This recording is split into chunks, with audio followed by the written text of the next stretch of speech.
Understanding Miscast, a guide for English learners. Hello, language enthusiasts. Today, we're diving into an interesting English phrase, miscast.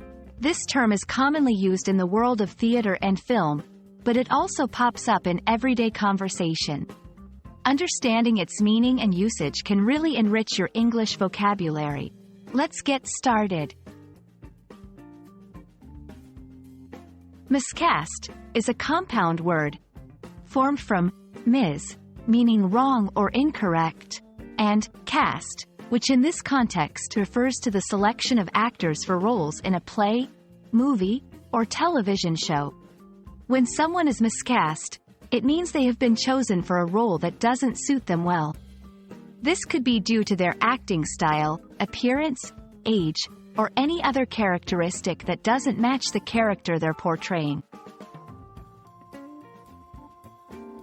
To understand miscast better, let's look at some examples. Imagine a young, cheerful actor being cast as a serious, elderly character. Or a dramatic actor known for serious roles being cast in a light-hearted comedy. These are classic cases of being miscast. In the movie and theater world, miscasting can affect the overall quality of the production and audience reception.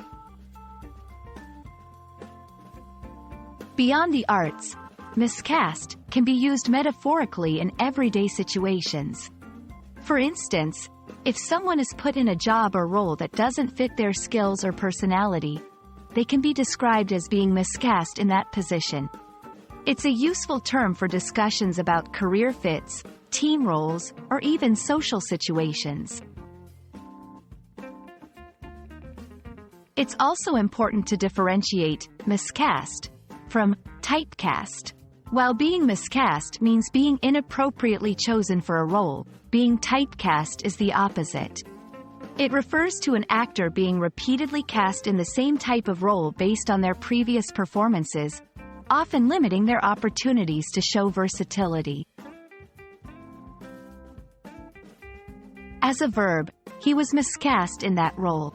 As an adjective, it was a miscast decision. In conversations, don't you think she was miscast in that marketing position?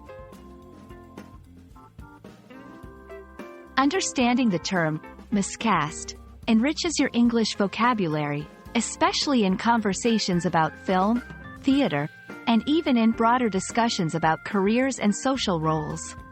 We hope this video has shed light on this interesting phrase and that you feel more confident using it in your own conversations. Keep exploring the fascinating world of English, and see you in the next video.